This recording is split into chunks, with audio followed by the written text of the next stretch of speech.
Kolbi mo koyor te du di teru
rahmatullah si turu sang bi ñu joxe fatiha saatul fatih falahan naa saatul fatih def ko seen tur sa fas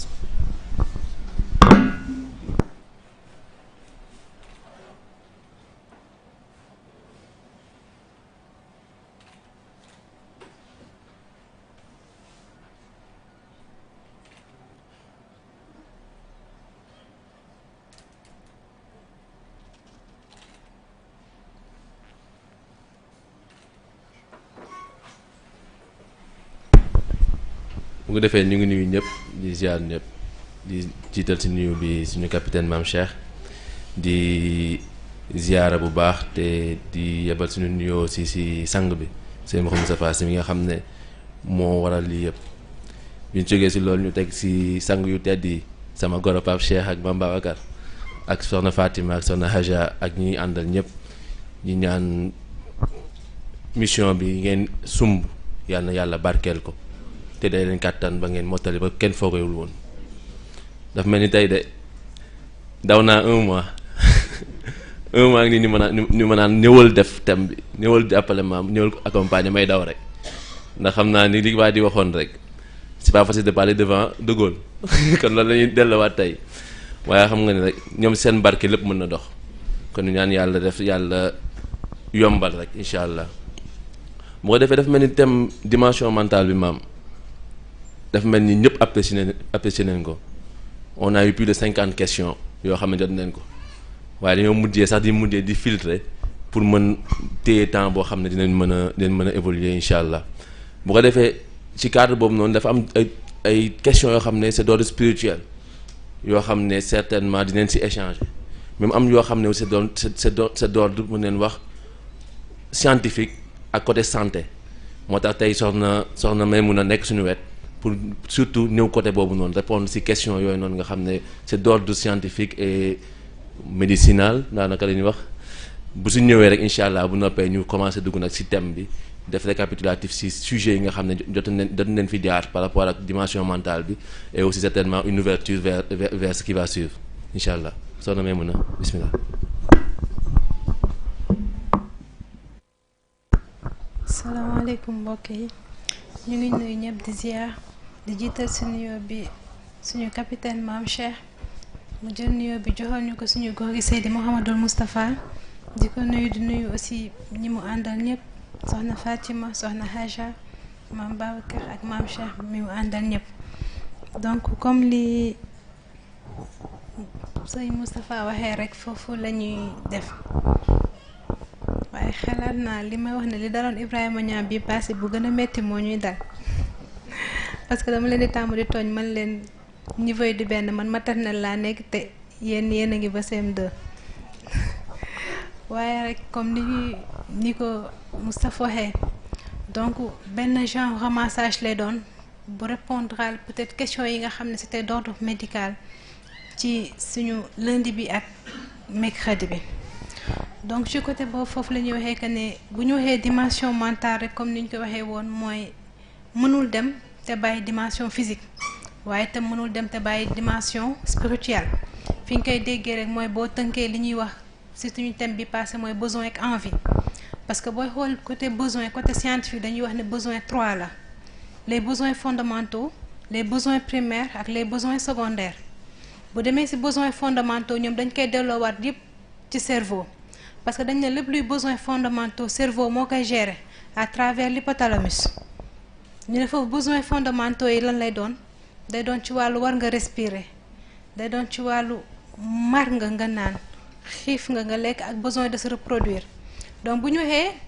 mar nga naan am na fu besoin di duggee am na fu envie di duggee parce que besoin mooy li nga xam ne rek boo ko jëlee urgence vitale dootul am mais lépp lu dépasse satisfaction sa urgence vitale dootul besoin envie lay dugg li ñuy wax ne aussi kii xiif bi mu xiifee ba mëntul supporter besoin bu demee ba mëntul si besoin lay doon mais fi mu toogee di taamu ceeb laa war a lekk wala méchoui envie dugg na parce que xëj na buñ ko joxoon benn téye dugub mu lekk ka mu gérer besoin boobu donc yooyu ñëpp bu ñu waxee aussi besoin de reproduction bu ñu wax besoin de reproduction du tant d'enfants laa bëgg am ak yooyu parce que bu ñu demee bay choisir sexe ci xale bi wala di choisir façon bi ñu bëggee am ba muy jar fekk ñenn ñi mu leen ba mu jar yenn ñuy wax ne système bi ngay def pour am doom bu góor ak doom bu jigéen envie day taxaw mais besoin bi mooy que ne reproduction pour que système humanité bi bañ fi yem mais dootul pour dama koy def ci benn envie donc besoin bi rek mooy pour humanité bañ fi yem donc mooy dugg ci cadre besoin primaire fondamentaux yi moo xam ne yooyu yëpp nag hypothalamus moo koy gérer parce que bu dee xiif sa hypothalamus mooy dem ba mëntul kii mu déclencher hormone yëpp que ne mëntul jàll bu dee mar noonu la bu dee noyyi foofu la bu dee reproduction aussi moom moo koy gérer à travers les hormones de la reproduction bu ñu jógee foofu mu ne ñu dem ci nga xam ne moom la ñu woowee besoin primaire bu ñu waxee besoin primaire dañuy wax ne besoin B boo ko satisfaire urgence la ba pare besoin B dafa nécessaire mooy fondamentaux yi tandis que bu ñëwee besoin primaire dootul lu nécessaire mais lu légitime la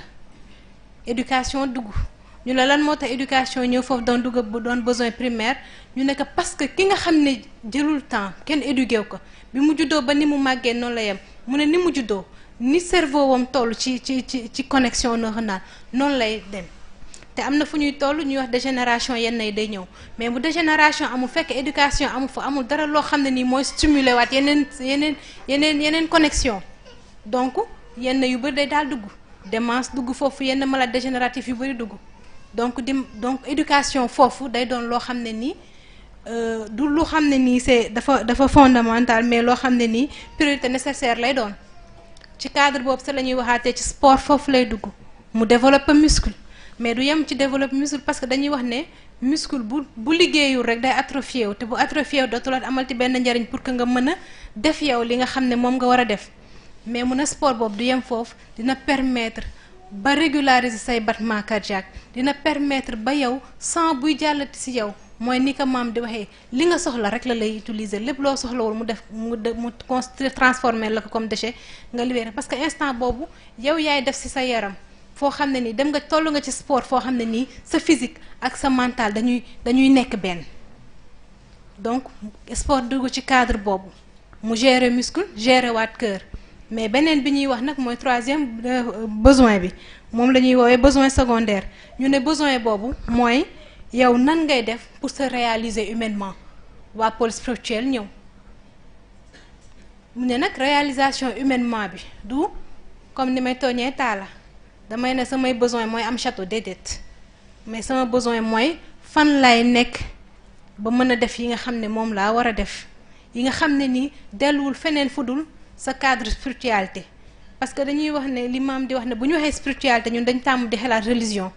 te spiritualité dafay dépasser largement cadre religion donc lépp looy mënta def ci spiritualité ba sa nekkin ak nit ñi oyof lépp looy def ba nga xam ne ni yow doo doon jeune ci société rek spiritualité day daal di dugg mu ne donc nan la nit di def pour se réaliser humainement donc loolu tam ñu ne cerveau moo koy def ndaxte sa xel ngay màccal ba benn instant nga xam kañ ngay déranger kañ nga déranger wul kañ nga doon benn poids ci ki nga nekk kañ nga doonul benn poids kañ nga war a jóg uti kañ nga war a toog lijjanti li nga xam ne nii mooy ci sa yaram donc waaye spirituel dugg mu wan ñu rekk ne mental mënul dem bàyyi spirituel comme tamit spirituel mënul dem bàyyi mental donc ci côté boobu lañ waxoon ne en fait loolu lañ fa doon indi ci côté boobu peut-être répondre à les quelques questions mooy question bi nga xam ne dañ doon gis que ne chaque instant da doon duggaat da ñëw mooy wàllu schizophrénie nit ñi di laajte lan mooy cause yi te xool bu ñu xoolee médical parce que demoon nañ ba benn instant ñëpp dañ ne woon c'est héréditaire alors que actuellement médical dañ ne la c'est pas héréditaire mën na doon nag nga am disposition boo xam ne ni da nga koy am parce que gis nga sa benn wéjur bu ko am te sax disposition boobu day dem ba day doon que ne parce que na nga tàmm di gis muy def lenn yi moo lay pousser yow nga koy def ñu ne mais bu gënee sori am na leneen lu koy def parce que dafa am lu ñuy wax comme li may wax tout le temps que gis nga benn neurone bu jotee benn message pour que mu transmettre ko feneen daf koy am benn produit lenn loo xam ne c'est des produits chimiques yooyu li ñu siy utiliser dopamine da ciy bokk léegi nag ñu gis ne ñenn dañ koy utiliser pour droguer wu bu fekkee quantité bi sa yaram soxla déjà mu ngi koy sécréter nga yokk ci beneen quantité supplémentaire sa taux de dopamine day yokk donc sa synapse yooyu da nga koy multiplier donc yow da ngay am li nga xam ne nii bu fekkee ne pour benn activité donnée wala pour benn réflexion ci dara lii nga soxla nga am que 10 fois da ngay am ay réaction yoo xam ne nii dafay ëpp réaction yi nga am donc cas de schizophrénie dugg beneen bi aussi ñu jaar pour répondre à Abdoul Aziz mooy question bi mu waxoon ci souffrance fœtale mooy xale yi nga xam ne nii parfois ci diggante accouchement bi day jël temps ba xale yi am benn problème bi ci du ñu am assez d'oxygène boobu nga xam ne xale yi duñ ko am dafa am ay altération yu muy jur parce que connexion neuronale bi oxygène dafa am solo parce que dañuy wax ne hypoxie cérébrale bu xësee ba am bu continuer bu yàgg sax daf lay indil ay mort cérébrale donc nag hypoxie boobu noonu dafa am zone yoo xam ne da koy détruire bu ko xësee ba détruire ñu ne xale boobu bu màggee am na yenn prédisposition buñ ko teelulee éduquer teel ko jàppale pour mu développer yeneen synapses yu bees maladie schizophrénie dugg yeneen maladie dégénérative dugg donc maam comme ni ñu wax rek ñu yem foofu rek bàyyi la Moussa li ma koy tooñee Moussa sànq ma ne ko jarul woon sax ñuy ñëw parce que maam Cheikh ak Serigne Moustapha rek doy na ci plateau ku ci nekkaat da ngay yàgg.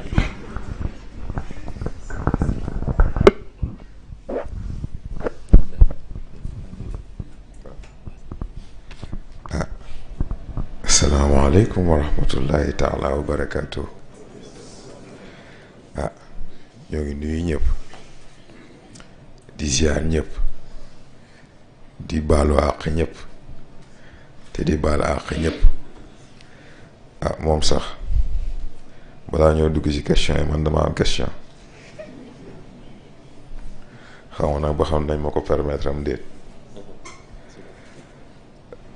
soxna da nga tudd ci sa exposé baat bu ma intéressé yaa ngi indi besoin de reproduction ma question bi may posé foofu mooy est-ce que besoin de reproduction la ou est-ce que devoir de reproduction la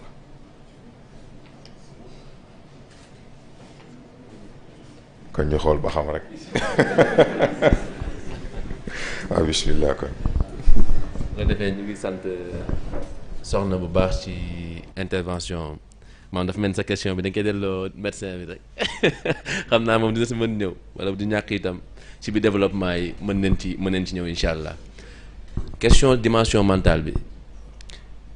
dafa mujjee nekk labyrinthe si ñun te moo waral sax sujet bi ndax thème mu semaine bi à la dimension mentale un labyrinthe familier dangay dem ba min ko foog ni yaa ngi ci mu njuuj la loolu moo tax nag ñu indi thème yooyu noonu moo ne si diggante lundi ak mercredi nit ñi di jaxasee nit ñi di foog ni comprendre neen ko fekk comprendre ñu ko xam naa maam moom cadre labyrinthe boobu noonu foo ñu ñëwaat si incha allah ci biir discussion bi waaye bu ñuy waxee dimension mentale dañ dellu ci cadre aql te nécessaire bien sûr ñu xool aql boobu fan lañ ko njëkk déggee ndax Seydi Hadji Malick li muy wax ci xilaas ni leer bi nga xam ne moom la yàlla bindee mu nekk leeru Seydina Muhammad sallallahu alayhi wa sallam ñii naan ruux la ñuy jox ko ay composants wala ay segments ne mooy ruuxul kulli ne aqlul kulli ne alqalam ne yëpp a ngi si biir Seydi Abdul Xaadir Jeylaani dafay wax si asirul asrar nii dañ ko naan an nuur dañ ko naan leer nga parce que raxul ténèbre ñu ne ko aql nga ndax tu as vu et compris lépp li nga xam ne moo am dafa bi ko yàlla defee rek moom il a tout compris ne ko alqalam nga ndax tu li nga comprendre nga transmettre ko ci xuruuf yi ba nga xam ne nit ñi comprendre ko Sëñ Moussa defe naa nit na ko ci gàmmu 2016 mais aql boobu noonu est-ce que mën nga ñu su indil loo xam ne dina tax ñu mën a def lii waral ñuy ut première question bi sax fa lay dugg sax ndax ñu am besoin de renouer ak cette connexion la divine bismillah. waaw xam nga dañ ne nit ñetti dimension dañ ne xel dañ ne yaram dañ ne ruux mais comme ni nga koy indee besoin de renouer boobu man déjà li mel ci mooy ban ci ñett yi moo koy générer boo xasee ba comprendre en fait foofu ci li si des ci lay commencer oyof di yomb dégg parce que ku dégg raisonnement bi da nga yaakaar ni kon besoin boobu forcément ci ruux la war a mën a jóge et pourtant ruux message rek la. yaram ak xel dañoo grève. yaram ak xel dañoo grève ndax dañoo dem ba comprendre ni muy benn yaram croissance biñ ko limité moom xam na ni yàlla denc na lu ëpp loolu ci moom te xam na ni bu seetee seet amul benn élément bu ko mën a permettre mu àgg foofu kon nag il faut mu wuti wàllu xel moom it xool na xool potentialité yi mu am yëpp capacité yi mu am yëpp li mu denc lépp xam na ni ak lu mu mënti def lu mu mënti jéem mënul fexe ba jot ci ndax day gis benn mur ñu ne ko niveau bloqué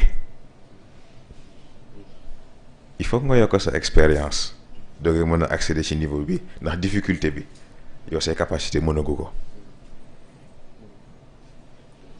kon nag comme ñoom ñaar ñëpp jaaxle nañ ñu dajee waxtaan ne waaw man de nangam dal na ma lii laa ci daj waaye fii laa ci yam ke ca des ne manit lii laa ci daj fii laa ci yam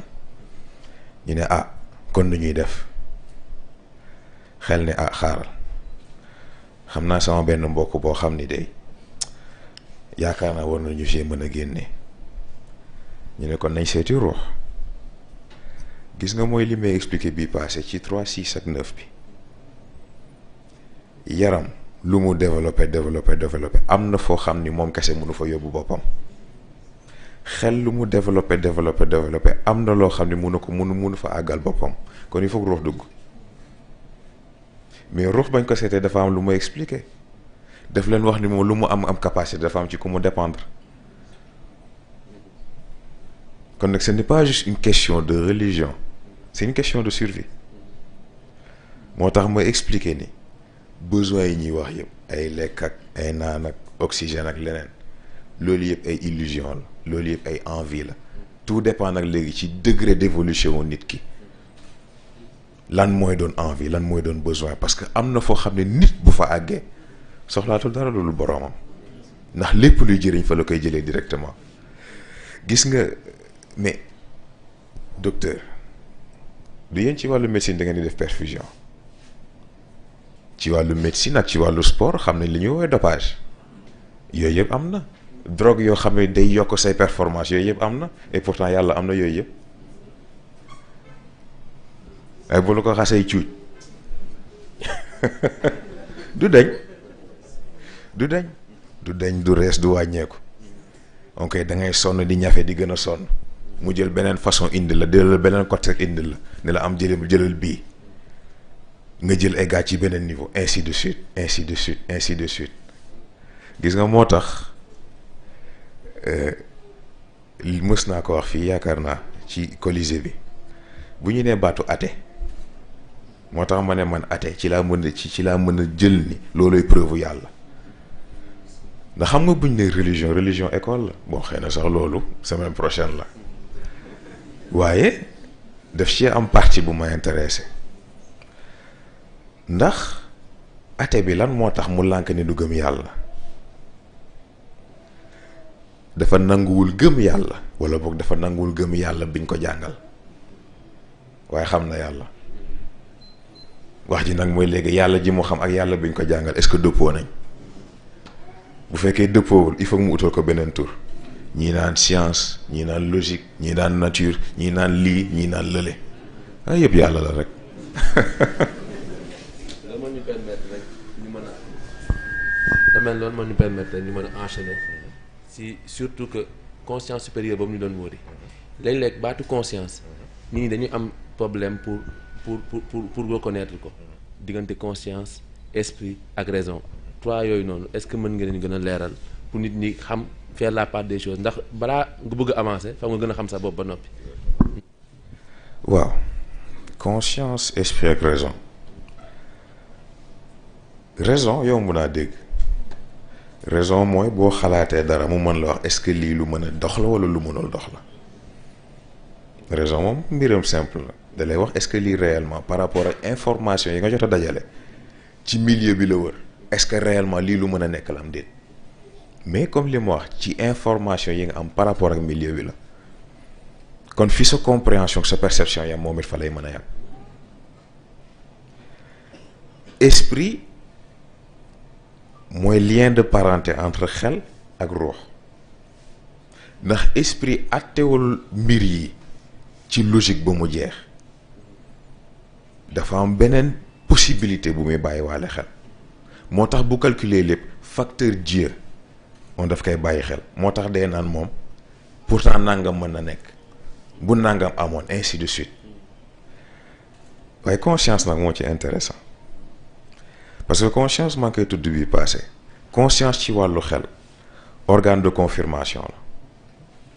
conscience dafa am fu ci nit ñi di juumee te mooy dañoo jàpp ni moom balaa ngay def dara mooy naan tee ngaa bañ a def lii nangam ak nangam conscience du doxee noonu conscience day mel ni tey jii nga jël sa téléphone jël benn fichier ni da ngay supprimer fenêtre boobu di affiché wu naan êtes-vous sûr loolu mooy conscience.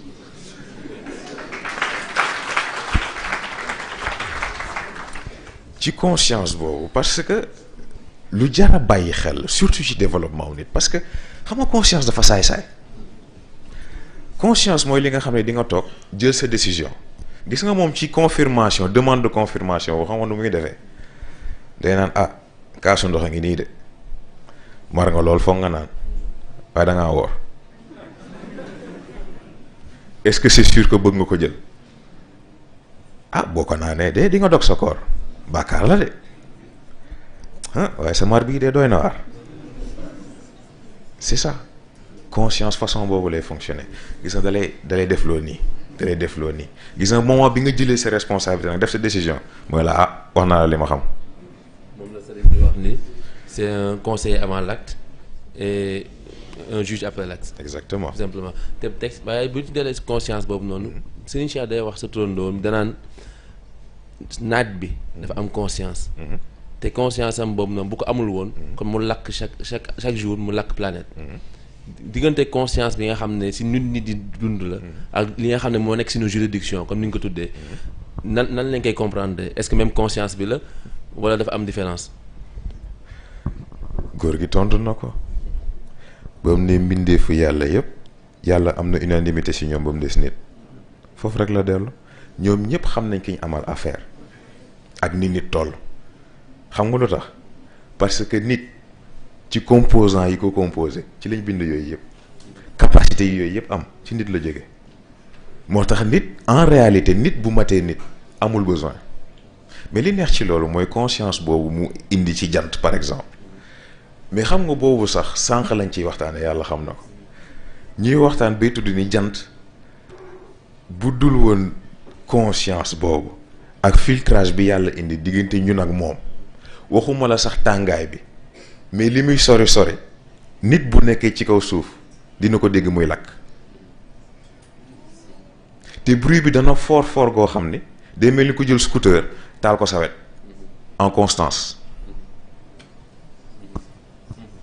kon nag conscience boobu jant bi am ba xam ni fii de nit a nga fa xamit nit ak fi ko yàlla teg waaye nit nag lañu wax c'est très important ndax xam nga bëri na ko wooy boppam nit wala doomu aadama sax te yàlla xam ni matu ko yooyu yëpp dafa jar a bàyyi xel mais gis nga conscience boobu mooy tax li tax sax ñuy wax juridiction ci cadre nit li tax du ñu wax environnement c'est parce que xanaa xamoo ne ni tey jii cerveau wu nit moog yeneen cerveau yi ci àdduna bi yëpp connecté moo xam bu animal la moo xam bu végétal la moo xam bu moroomu nitam. loolu mooy def impact des fois nga ëbbali kenn ëbbali sa wet. yooyu yëpp ay façon la. mais gis nga loolu grawul parce que am na question yaakaar naa bu ñu fi posé woon ci cadre loi de l'attraction gis nga loi de l'attraction boobu ñuy tudd ki ko indi dafa déggul parce que nekkul lu général lu spécifique la te ñi mu spécifique ci ñoom sax mën nañ bañ a xam ne nekk ñoom ci seen wàll la parce que ci biir réseau cérébral boobu dafa am lu ñuy woowee cerveau antenne mooy cerveau boo xam ni tey jii bu soxlawee information wala moom ci boppam ci biir réseau bi am na pouvoir de décision waaye xam nga yàlla ak ni mu bëggee équilibre cerveau am capacité yooyu yëpp ba pare du bàyyi di jot ci consciemment il faut que mu def yitte yar boppam maîtriser boppam xam boppam doogee mën a contrôler loolu. waaw nag ñoo dégg de ndax c'est Anta ñu ngi doon wax ci groupe bi yàggul yàlla xam na ko. rek pour poser question boo xam ne nii comme lam lañ doon wax mooy ordre médical dafa am lu ñuy wax détecteur de mensonge. donc ci cadre science bi ñu ko defee dañuy def ñu ne pour que ñu xam ne niveau ndax li muy wax dëgg la wala du dëgg dafa am benn appareil yu ñu koy teg donc appareil yi bu ñu ko tegee ci ngay xam ne kii wax dëgg parce que avant ngay wax dañuy xool sa fréquence cardiaque instant bi ngay wax ñu xool sa fréquence cardiaque donc ñu ne foofu la ñuy xamee ki nga xam ne wax na dëgg wala waxul dëgg parce que bu fekkee nekkul di wax dëgg fréquence cardiaque am dafay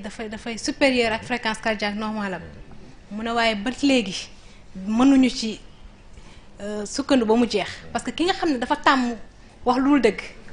moom bu ñëwee buy waxee bu waxul lu dëgg fréquence cardiaque am du adapté wu. exactement day normal donc scientifiquement tey mu ñu posé waat question pour xam. question bu intéressante la ndax ñun ci suñu étude psychologie loolu daf ñu jaaxaloon parce que polygraphe yaakaar naa bu ma jiw mu dina jël sa fréquence cardiaque jël sa ñaq jël sa mouvement auriculaire et pourtant nit dana yar boppam ci miin machine bi façon boo xam ni bu ko ne lii laa bëgg mu feeñ ni mooy dëgg loolay feeñ mais gis nga loolu façon yar sa bopp la ndax respiration rek effet bi mën a am ci nit c'est extraordinaire ci cadre médecine sax loolu miin nañ ko ci cadre sport encore plus mais gis nga nag léegi connexion boobu entre xel mi ak yaram bi pour mën a joxe ordre boobu ba pare respecter ko travail la parce que nañ waxante dëgg nit li mu gën a mën a adapté wu mooy stimulus par rapport ak léegi stimulus bi ngay jox sa yaram ni nga koy entraîner à ce que mais am na rythme de respiration boo xam ne boo ko xasee ba jël sa oxygénation yaram dafay yokk sa calme dafay yokk dara du ne teel rek nga jóg sa ba ci sa capacité de réflexion sa niveau d'analyse dafay changer loolu yëpp ci ba xam inspiré nga wala expiré nga kon nag nga xam ne mbir yi simple moo tax bu ñu naan le souffle premier du ay font gis nga noyyi googu du hasard parce que xëy na indi nañ souffle premier bon xëy na nag waa spirituel di ngeen ma baal ndax lii seen cadre la wax dëgg neex yàlla waaye bu ñu nee souffle premier mais gis nga yàlla ay mbiram kenn xamul lan la souffle premier mais respiration dafa am inspiration am expiration souffle premier bi moo lay jox lépp li nga soxla pour nga am départ big bang yi ñuy wax yeeg yooyu yëpp loo gis mu am début ci souffle premier bi la jógee mais kon cycle expiratoire bi nu muy demee foofu nag kenn du ko tuddee souffle premier ndax souffle premier bi dugg na ba pare expiration lan la looloo lay wadde oxygène bi nga jot a dugal nutriments yi nga jot a dugal li nga jot a dugal sa yaram mu war a am njëriñ am na njëriñam ba moo ngi génn kon nag foofu nekkatul souffle premier souffle divin la ndax li war a mat na souffle divin boobu nag mooy garantir bépp fin lépp lu war a fonctionner bépp machine bépp appareil bépp fonctionnement bu war a am ci création bi ci kaw ba ci suuf waaye yamu fa li waroon am te amul li yàlla bind te indiwu ko li mu bind te joxewu ko li mu bindagul ak li mu bëggul mu am yépp loolu yëpp ci lii la dépendre kon nag bu ñu jëlee cycle bu compliqué nii ak li mu aju yëpp ñuul ko denc ko ci dënnu nit nga war a xam ni kon nit tuutiwul foofu rek la toll mais gis nga docteur foofu li ci intéressant mooy dañ ne détecteur de mensonge waaye est-ce que vérité moo leen intéressé c'est très intéressant parce que dafa am li ñuy woowee vérité ak vraisemblable nit dina la wax dëgg nga ne ko déedéet li nga wax ni yanuwul maanaa waaye est-ce que dëgg bi pour mu am il faut que sa xel nangu ko moo tax nit dina la wax dëgg doo ko gëm fekk ne loolu la demee nit wax la loo xam ni tey ji boo ko xalaatee wax dëgg neex yàlla lu logique la fekk yàlla xam na ne moom xëpp na loolu lu ko neex moo tax foofu tamit angle bu jar a étudier la. ñoo ngi wax détecteur de mensonge waaye est-ce que vérité bi intéressé na leen ba tontu naa question bi rek alhamdulilah. macha allah waaw. conscience ak inconscience. nit ñaa ngi laajte ndax dañ koy développer à part. wala dañ koy unifier. waaw mais mënuñ développer wu à part mënuñ développer wu à part xam nga day mel ni tey jii nga ne pile ou face. pièce bi du mat lu ñaar yëpp nekk fa noonu rek la toll c'est-à-dire que tey jii sa conscient ak njëriñam mais dafa incomplet parce que ba léegi travail am dafa subjectif dafa concentré de trop ci li altruiste dafa concentré de trop ci liy njëriñ ba lii cadre survie lii cadre dundu nit ki moom intéressé wu ko kon nag am na lu ko manqué ci équation bi. de la même manière inconscient moom dafa concentré de trop ci survie nit ki ak confort am ak bëgg-bëggam ce qui fait que moom it li war a jëriñ nit ki ba mu avancé intéressé wu mais gis nga bu ñu àndee ca nañ war a àndee parce que ba ci cadre schizophrénie bi nga tudd lii dafay ñëwaat parce que tey jii ki nga xam ni dafa dajeeg genre équation existentielle. dans le sens où daje nag situation boo xam ni normalement conscient bu fekkee moom mooy fonctionner am na décision bu mu war a jël mais instinctivement décision boobu nangu ko jël loolu choc moral la gis nga choc moral boobu li ci intéressant xam nga lan la fracture mentale la lay jural fracture mentale boobu mooy tax dootoo tudd conscient dootoo tudd inconscient dootoo tudd yi ci des parce que ñooñu ñëpp seen fonctionnement ci ñaar ñi ñu jël seen position la aju parce que ñooñu ñoo yore réellement fonctionnement wu personne bi c'est-à-dire que nit ki dans son cadre animal maanaam yaram beeg yooyu dina fonctionner mais pas ca nam waree day mel ni tey jii nga xëy am sa ordinateur disque dur bi lakk wala mu am problème ba di fichier yeeg système d'exploitation mënutul fonctionner c'est le même principe. ce qui fait que fracture mentale boobu nag léegi li ci intéressant mooy conscient bi day toj inconscient bi day toj bu ci nekk nag léegi fragment bu ci nekk ak trait yi muy boole di nga gis sax xaaju trait fii ak beneen xaaju trait fële mais est-ce que ñaari ànd na moo tax schizophrène mën na am plusieurs personnalités ci biir yaram bi parce que gis nga fragment yooyu bu ci nekk nag rek day créer entité boppam. waaw léegi mécanisme boobu ñaari war a ànd. lan moo koy huiler moral la pensée la wala acte la. waaw mais. wala la sax exactement parce que bu ñu nee dañu war a ànd mais ànd ak fusion bokkul parce que ànd mooy fonctionnement normal c'est inévitable kenn mënul daan sa morom c'est un éternel combat conscient day jël fii. inconscient xëcc fële ainsi de suite mais gis nga fekk combat boobu moo ngi am mentalement sax capacité wu nit du avancer alors que tey ji fusion bi nag léegi foofu du ànd du danse du dara forge la forge boo gis nag day tàng waaye gis nga tàngaay boobu ak pression boobu mooy différence diggante këriñ ak diamant noonu rek la toll gis nga fusion boobu bu xasee ba am conscient amatul inconscient amatul subconscient amatul yooyu yëpp amatul benn unité mentale mooy am mooy identité absolue l'homme face à lui-même l'homme avec lui-même l'homme contrôlé par lui-même je dis bien l'homme pas l'humain parce que foofu décision la encore tu es face à toi-même am ses capacités am lépp devant toi mais le pouvoir corrompt foo ci jëm. ci nguur boobu xam naa dañuy dem ci nguuru nafs. am nañu naan nafs. ak est-ce que mooy inconscient ou déet. non il y a une très grande différence c'est-à-dire que nafs dafa bëri yu koy influencer mais nafs boo dindee distraction yeeg yeneen éléments extérieurs yépp nafs outil la nafs allié la dafa fekk ni rek dafa am jikko boppam. kon nag boo ko bëggee duggal ci li nga soxla il faut nga yar ko moo tax besoin yi taxaw envie yi taxaw besoin yi mooy yat bi nga koy yare envie yi mooy yàpp bi nga koy neexale ci biir loolu nag il faut que nga mën a trouver équilibre parce que c'est pas parce que dañoo tudd yat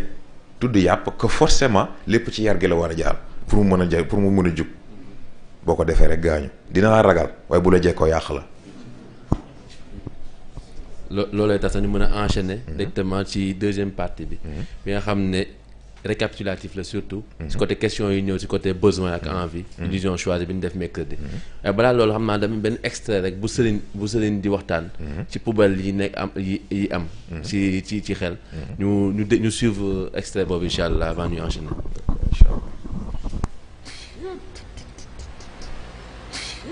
moo di nit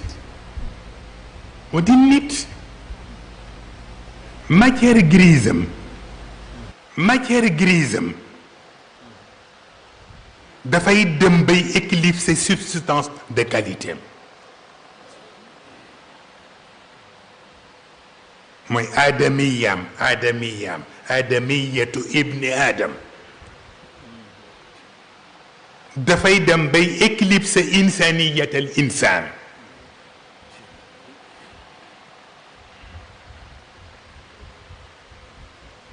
mais li koy def lan la an nafs moo koy def ndax an nafs moom la ñuy fay taxe enlèvement des ordures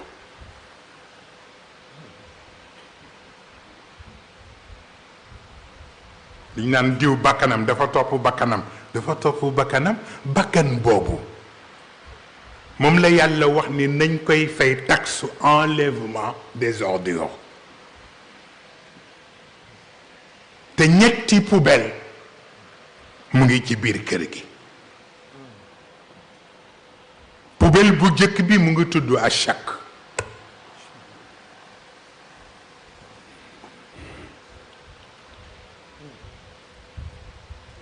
mooy sikki sàkk poubelle la naf sa ko bàyyi ci biir badan dafa waroon tuur mbalit bi mais daf koy nokkas qad aflaha man zakkaaha waaye wa qad xaaba man dassaaha au lieu mu enlever ordure bi daf koy nakkas bu demee ba yàgg moom chàkk bi dafay am xet te xet boobu dafay dem ba yéere xel te bu yéeree xel gëlëm te bu gëlëmee réer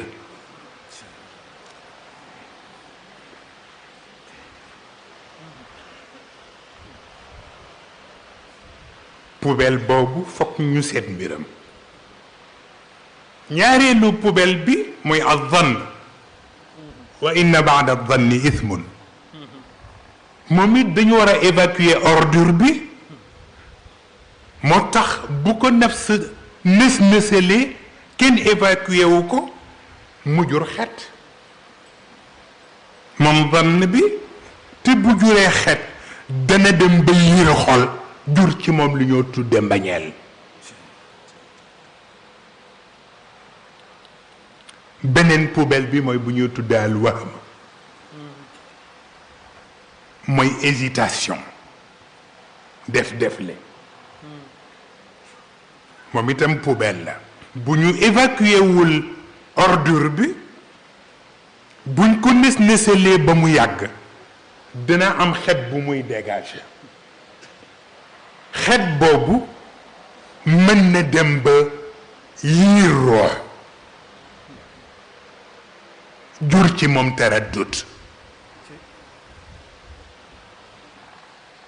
te mooy muy dengi walla muy am lu muy xaw a werante ndax am na walla amul waaw moo tax ñetti xet yooyu nag bu ko nafsu waree évacuer te évacuer wu ko da ngay dem ci butigu yàlla mu jaay la cuuraayu bant yàlla am na ay cuuraayu bant am na ci cuuraayu bant boo xam ni ilm la ko tudde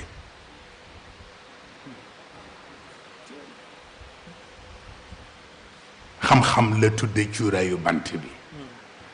boo ko taalee ci biir kër gi xet bi chaque doon yéere xel ba muy réer cuuraayu bant boobu tudd xam-xam mën na évacuer xet bi waaw bu dee vann bi jur mbañeel bi demal ci butigu yàlla mu jaay la benn cuuraayu bant bu tudd mahabba boo ko taalee ci kër gi dana dem ba xetu mbañeel bi doon yiir sa xol cuuraayu bant bi mën na changer xet ba cofeel dem ci place mbañeel bu fekkee ni nag dengi bi ngay am la te mooy doute boobu ak hésitation boobu nga dem ci butigu yàlla mu jaay la cuuraayu bant bu tudd al yaqin te mooy certitude kuy werante da ngaa gisagul lu wóor mais ku gis lu wóor dootoo werante waaw bu ko defee yàlla jox la lu wóor te mooy wa'bud rabbaka hatta ya'tiyaka al yaqin waaw waaw waaye nag bant bu mu ci mën doon buñ ko taalul du jariñ denc bant bi kese kese du tax mu sotti foog nga taal ko te safara dafa metti loolu tax safara dafa metti safara boobu moom nu ñu koy déggee volonté la wala déet ah adversité ndax xam nga nit dafa am fonctionnement dafa am mécanisme boo xam ni boo ko joxee résistance mu jox la force kon nag volonté mënul jëp ci rek tàkk noonu déedéet volonté mooy ba nga taalee safara gi ba pare war ko jël boole ko bant bi foofu la volonté di intervenir waaye safara bi en tant que tel mooy adversité mais adversité day fekk nga nangu ni adversaire la ndax tey jii nit ki bu fekkee moom xam nga mooy li ñuy wax naan ki nga xam li mu nekk jàpp na ne dara nekku ci munoo fexe ba mu jóge ci ki nga xam ne tey jii moom jàpp ne li mu nekk looloo war a nekk li mu nekk loolooy mbiram munoo wax ak moom mukk bu mu gis leneen parce que xas na jàpp loolu li mu mën a def kay mooy dem ba gisal boppam ne nekkee dafa juum negam booba dina am humilité wu nangu ko yow dafa bokk ci paramètres yi ndax xam nga sax ci nafs dafa am intervention fii ndax nafs bu fekkee dañ ne outil la outil boo xam ne yaa ko war a yar tënku ko ci li nga bëgg mu dox c'est vrai il faut nga am foo jaar ak moom xëy na indi nañ envie indi nañ besoin il faut nga xam fan la yar bi ne fan la yat bi nekkee farata ak fan la yàpp gi nekkee farata ndax xam nga ki nga xam ni wóor na la ni yàpp gi la soxla ci yow waaye am na loo soxla ci moom dangay xool noo def ak moom ak yàpp gi rek teg ko ci kanamam waaye bu ko jox teg ko ci kanamam waaye bu ko jox mujj gi moom mooy commencé négociation yi yàlla waa léegi d'accord dinaa wàññi waaye man lii laa soxla nga ne ko déet man tamit dama am samay condition noonu la ñuy yaree bàkkeen waaye bu demee bay rëcc sa loxo nag nga xam ni fii nekkatul domaine négociation da ngay régler un problème foofu nag ci la yat gi di dugg gis nag mën a équilibrer ñaar yooyu mais gis na li intéressant mooy ci ni ko góor gi indee mbalit yooyu muy bàyyi lan moo tax mu koy defee noonu xam nga dañuy bàyyi xel ni lii ma jot a expliquer nii amul dara lu raxagu bakken ca na mu nekkee bakken la waaye bu yeneen éléments yi duggee entourage bi dugg wax yu sew yi dugg cokkaas yi dugg jay yi dugg li intéressant mooy foofu nag la bakken di commencer bew bu bàyyee nag nafs baatu nafs dootu ko doy il faut mu wuti beneen tur di jaani moom léegi borom daraja la daraja googu nag lay jël ne comme moom nag léegi borom daraja mooy jël décision lii moo ko neex ci këram lii neexu ko waaye du xool ba xam lii moo gën ci këram wala lii gënul te mooy li góor gi doon nettali rek di ko expliquer ci cadre première dame façon boobu lay fonctionner di fonctionner noonu moo tax ruux ak mu taxaw ci wetam mais comme li ñuy waxee union la bu séparation amee rek musiba am parce que nafs moo yore caabi yaram ruux moo yore diggante nit ak boroomam léegi ñaar yi bu ñu neexawul fu nit ki jëm. xam naa loolu dinañ si ñëw sax parce que yar boobu noonu xam naa ñoom scientifique réflexe de Pavlov lay gën a jege dañ lay conditionné ba keroog ngay kii xam na da nga am laaj. am ñun foofu laaj bi ñuy dugal mooy comme li góor gi wax léegi nii ci matière grise ñu xam ne que ne cerveau ak liñ fi waxoon la dernière fois ci lobe bi yëpp constitution bi 2 la matière grise bi ak substance blanche ci matière grise bi fa la ñuy wax ne fa la neurones yi nekk neurones yi wax ne ñun suñu capacité bi ñu si mën a utiliser mënul dépasser 10% consciemment donc ñu dem ba comme li nga ko waxee léegi nii jay yenn nay dugg sa bakken dugg ba nga ni donc ni ñu tijji yeneen produits yoo xam ne ni ay produits chimiques la yoo xam ne ni day stimuler matière grise boobu stimuler yeneen neurones yooyu noonu donc ñu xam ne aussi ba léegi cadre science trouvé guñ ci solution parce que amul kenn ku ko def ba tax sa niveau mental am supérieur te 10% yooyu te amoo yenn pathologie yu ci topp donc ñuy xool ñuy wax ci côté beneen bi nga xam ne du science nan la ñu mën a def ba atteindre 100% yooyu te duñu wut ay produits chimiques. waaw mais xam nga man li may njëkk a posé nit ki bu fekkee bëgg na contrôler mais lu tax administration produits chimiques yooyu nekkul ci loxo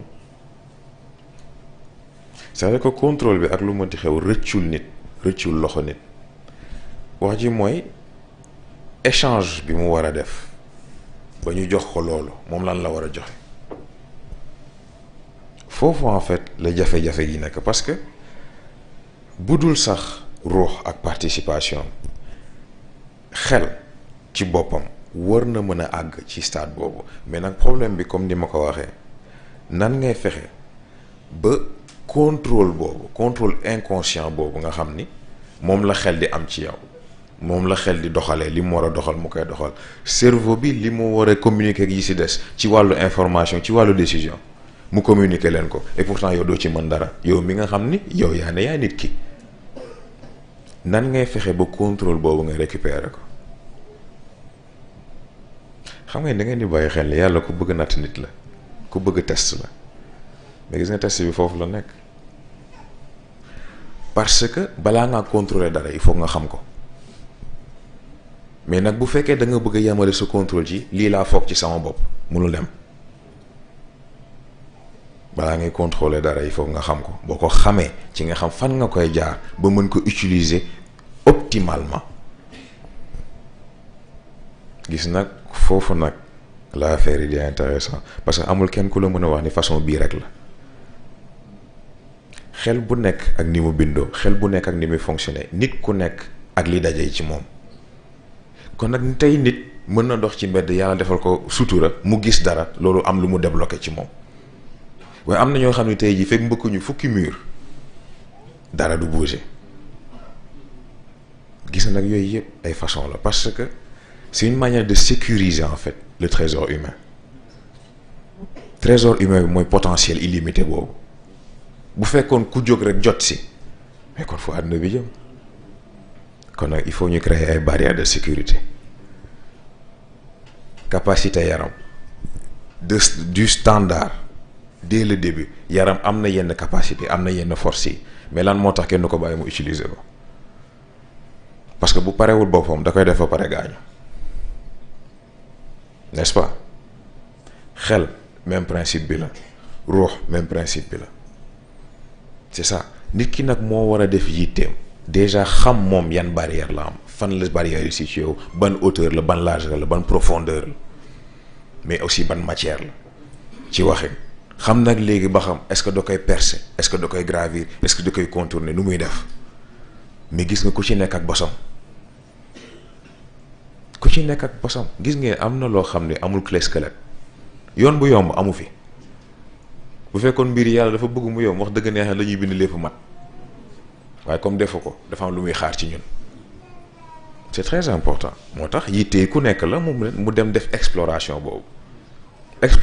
moo koy permettre mu am xam-xam googu moo koy permettre nag léegi mu xam fan lay jaar ba lim soxla ci boppam mu mën ko am moo xam ci cadre physique la moo xam ci cadre mental la moo xam ci cadre spirituel c'est très important ba tontu naa question bi.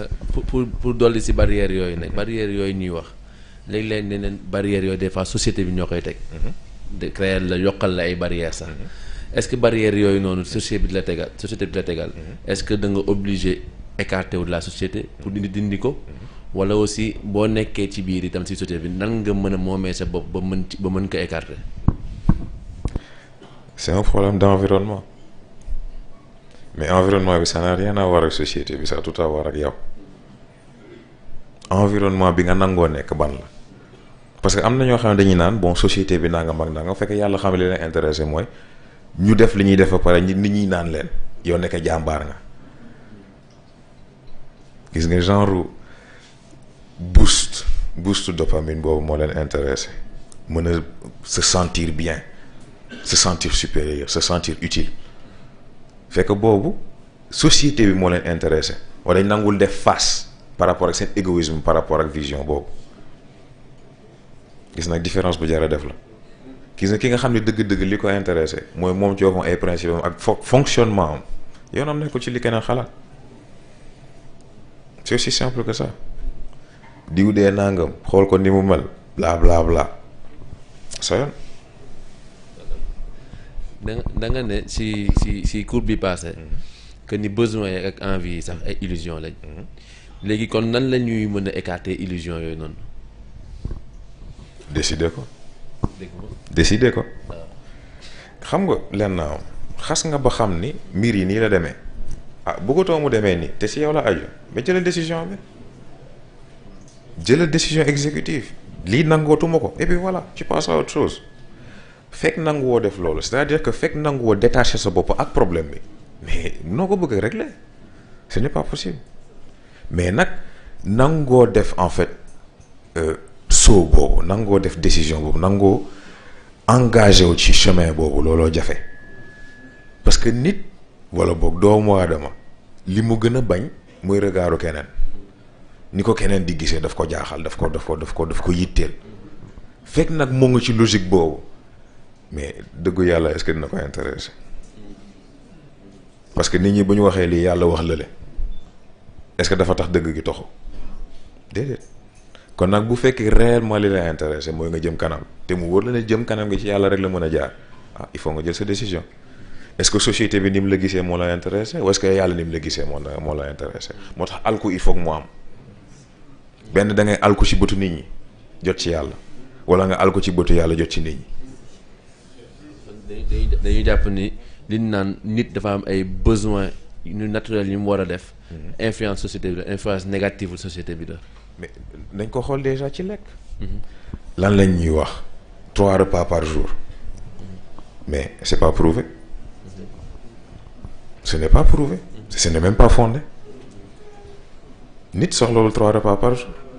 et pourtant tey boo génnoon fii nit ñi bu ñu lekkati 3 repas par jour yow sa bopp la ñuy def repas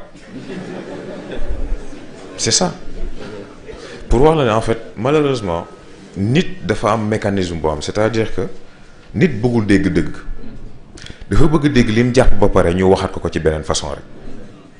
kon nag foofu dëgg intéressé woo ko confort de pensée moo ko intéressé te loolu dafa jar a moytu mais nag nangoo def étude boobu mooy wax ci di nga gis comme li ma wax léegi 3 repas par jour nit soxlawul 3 repas par jour ñu ne la il faut prendre minimum 3 litres d'eau par jour am na ñoo xam ne soxla nañ lu ëpp loolu ndax xamoo seen yaram li ci yàlla dëxëñ yëpp am na ñoo xam ne mën nañ naan 10 litres par jour loolu dara ci ñoom et pourtant techniquement à partir de 5 litres d'eau ci sa biir yaram waroo survivre ndax ndox bi dafay dem ba diluer en fait xorom bi ci sa deret baa jiwuma docteur baa jiwuma waaw voilà boo ko xasee ba diluer nag la complication yi dugg gis nga yii yëpp ay façon la mën a xam nag yow exactement sa fonctionnement nu mu demee gis nga loolu lay wax ci nangoo def mbir boobu nangu gi c'est là où tout réside xam nga buñ ne bu for yombee sëgg jafe foofu lay dellu gis nga lii may expliquer yëpp mën naa ko expliquer mën naa joxe lépp waaye nit ki moo war a nangoo def le premier pas foofu rek la dellu. Li nga notion de différenciation. C'est important. Mais comment différencier une absence de conscience et le sommeil profond de la conscience? L'absence de conscience, elle est choisie. Le sommeil profond de la conscience, elle est subie.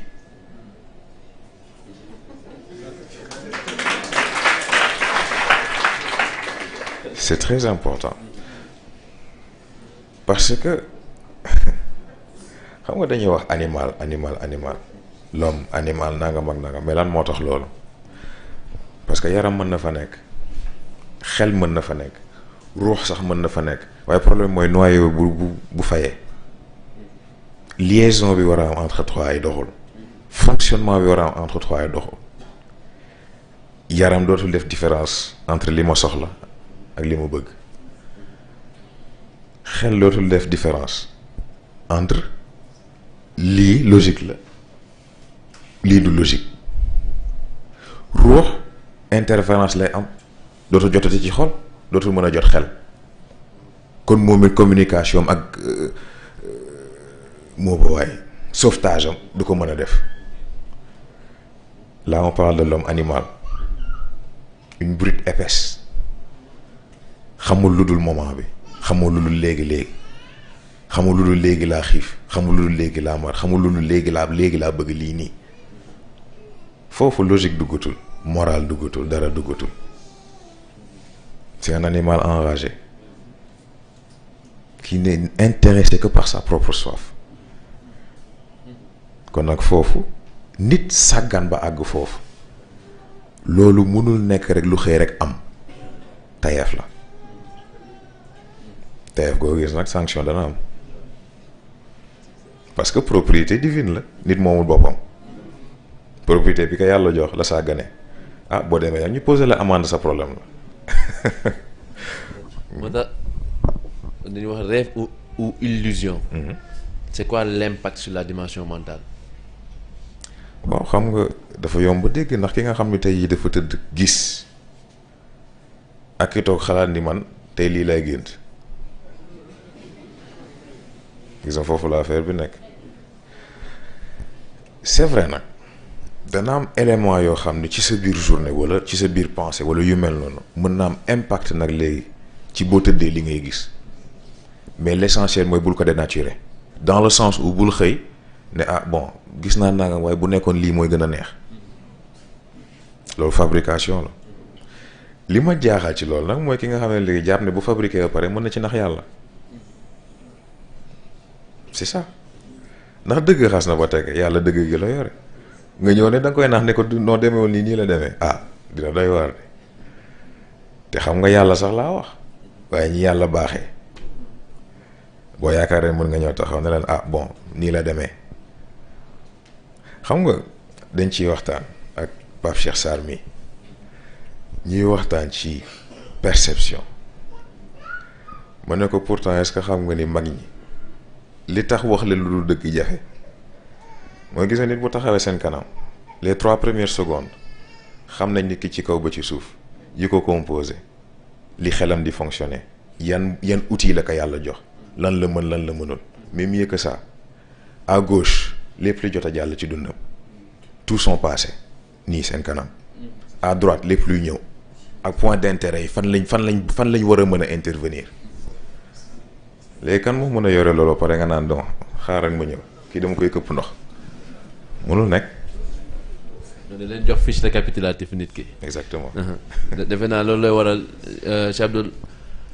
Abdou Aziz Dabakh yin bi mu wax ci nit kuy wax sa xadis yonent bi. dañuy gis ni leer bi gën sa gémmañ. ñoom seen bët day jël loolu yëpp. dañuy wax ni choix. question de choix. nit bu ko defee danaan xel yi mooy wax. dañ mel ni xol da si duggaale. bien sûr loolu. parce que déjà sax xol dafa bëri ay façon yoo koy déggee ndax xol en tant que tel maanaam xol bi nga xam ne waxuma sax organe bi mais xol bi nga xam ne foofu lu ruux rattaché bokkul ak xol biy sopp bokkul aussi ak xol biy bëgg ndax mbëggeel ak cofeel bokkul c'est une très grande différence parce que xam nga ay mbëggeel ay nobel ak yooyu yëpp ay façon nax sa bopp la ay construction mentale la sa xel sa nafs mooy naan lii bëgg naa ko waaye comme xam na ni mënul nax xol ndax xol moom doxewul raison li ko ruux inspiré moom loolu lay doxal kon il faut que mu créer même stimulus bi même signal bi nga xam ni moom nga miin ci mu jóge ci xol googu nga xam ni lu mu xas ba dicté nit ki immédiatement amatul xel amatul xol amul dara exécution rek ndax fi mu jóge ci moom mu wóor mais mën a copier signal googu nag mooy wax ci bu ko xasee ba copier nag léegi nit dana jël loo xam ni mbëggeel la wala bëgg-bëgg wala xemmemte la sax jël taf ko étiquette cofeel wala leneen mu yaakaar nag léegi lii mooy léppam ci lii la war a concentrer léppam ci lii la war a def léppam et pourtant da koy def dugg ci kàmb yàqu parce que def différence entre différents signaux yooyu c'est très difficile surtout bu fekkee defoo effort bi tax nga mën a xam loolu ci sa bopp c'est un travail difficile moom c'est pas un travail simple parce que mën a xam nga li ñuy wax naan sa noon moo la mën a xeex waaye sa xarit moo la mën a trahir c'est le même principe nafs dafa bokk ci yow xam na ni ngay fonctionner ba pare kon nag mu mën a xool nan la lay dugalee ci kàmb daf koy yomb mais nag nit ki il faut mu mën a am un certain degré de recul il faut mu am benn tey gi tey googu moo koy permettre nag léegi mu mën a déglu ba xam parce que gis nga nafs boo seetloo ay façon yëpp dafa xumb nafs dafa xumb dafa bëri ay dugg fi génn fi def lu ne ruux dafa tey ruux moom na coow li bëri da yër ne la kay dugg fii mu jeex mais nag mën a xàmmee nag façon boobu moo jafe ndax xam nga malheureusement nit ñi xam nga da nga koy seetlu sax ci yenn question yi da nga gis ko poser question nga xam ne problème am du problème mu compréhension question bi mais problème mu compréhension boppam la amul bay mën a comprendre question bi xam nag léegi éléments yi question bu nekk fii la wala fii la tàmbali wala fii la yam ce qui fait que problème am mujj gi lan la lii ngay tudd boo nee xel lan nga bëgg a wax parce que moom sax xamul fan la xelam tàmbaleeg fan la yam xamul fan la yaramam tàmbaleeg fan la yam xamul fan lu ruuxam tàmbaleeg fan la yam boo ko newoon tey ji lan mooy ruux dalay xool dalay jox rek benn définition sommaire nii rek waaye du la wax ni exactement ruux lii la ndax musul jot ci moom gis nga yooyu yëpp nag c'est dommage c'est dommage parce que waxuma sax nit àgg ci yenn niveau d'évolution yi mais rien que communication entre ñett yi rek yar na ku nekk c'est extraordinaire. kon si éducation boobu noonu mooy waral soit nafs bi di conditionner xol bi wala xol bi di conditionner yaram bi kii nafs bi. pas xol bi wala boog ban xol ngay wax ndax xam nga bu ñu nee xol comme ni ma ko waxee léegi xol biy sopp ak xol biy bëgg bokkul bëgg-bëgg ci xel la aju day mel ni tey jii nga ne nga gis ko la neex xam nga naxe bi fan lay commencer ba nga ko xasee ba bëgg da nga koo bëgg a bëgg da nga koo bëgg a bëgg gis nga xas na loolu xas na ba am gis nga processus mental bi nii lay demee boo xasee ba jël apparence bi da nga koy accrocher benn valeur morale bi ak benn personnalité bi ndegam sax nit ki xam nga ko gis nga à partir de foofu scénario am lëmb ngay bind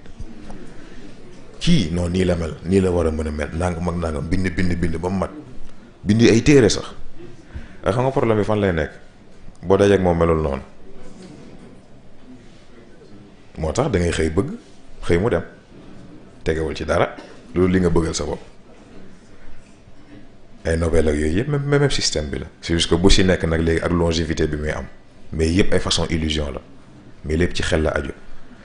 xol bi sopp ajuwul ci yooyu yëpp xol bi sopp mooy li nga xamante yi moom mook ruux bi c'est une connexion directe moom mooy en fait ambassade ruux ci biir yaram xol boobu amul logique amul dara moom message la message bi xas na egsi moom jottale na ko pare na ci ay yëg-yëg ak yooyu yëpp fa lay dugg ay yëg-yëg ak yooyu yëpp fa lay dugg ce qui fait que moom signal bu mu xas ba jot da koy transférer wax ji mooy nafs nag léegi xam nga góor gi moo ngi koy jàppale ni moom xaritu rebelle yi la gis nga foofu la problème bi ne nekk ndax moom day intercepter signal bi copier ko bu ko copier nag léegi moom suba xam na fan la lay jaar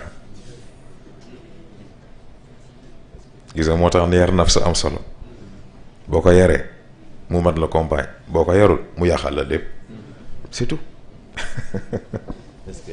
xam naa balaa ñoo passé dernière étape bi rek dafa am benn question aussi bu xaw a doy waar bu dugg si cadre double personnalité. ba si jamono am na jamono yoo xam ne naan nit ñi day am lu leen dugg. ba muy waral ñu am double personnalité. mu ne comment arrive-t-il qu'une personne est possédée par un esprit mu posé loolu. mu ne bu fekkee ni loolu xam ne li nekk ci moom dafa malveillant te muy waral double personnalité boobu noonu. nan la ñuy def pour dindi ko. xam nga dafa am lu jara ràññee ñoo ngi naan double personnalité double personnage dafa am double identité am double personne am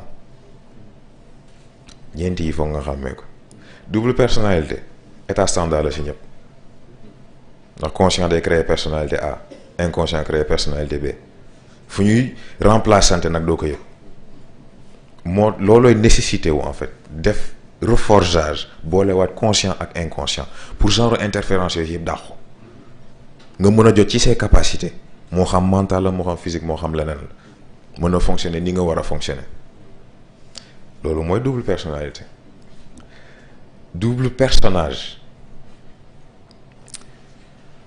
mooy ki nga doon ak ki nga bëgg a gëmloo nit ñi moom nga doon ki nga doon ak ki nga bëgg a gëmloo nit ñi moom nga doon personnage ce n'est pas une personne réelle c'est une personne fabriquée di nga gis ñoo xam ne dañuy xëy mel ni ñoom double personnalité lañ am wala leneen fekk yàlla xam ne ñoom ñooy jéem a xool ku ñu këpp lëndëm rek dafa jar a xàmmee mu des double personne en fait foofu la problème bi nekk parce que fi ngay doonee personne A ak fi ngay doonee personne B yow sa bopp doo ko yëg ce qui fait que essentiellement day mel ni ñaari système ñoo nekkandoo ci benn nit ki bu si nekk di fonctionner à un moment T mais foofu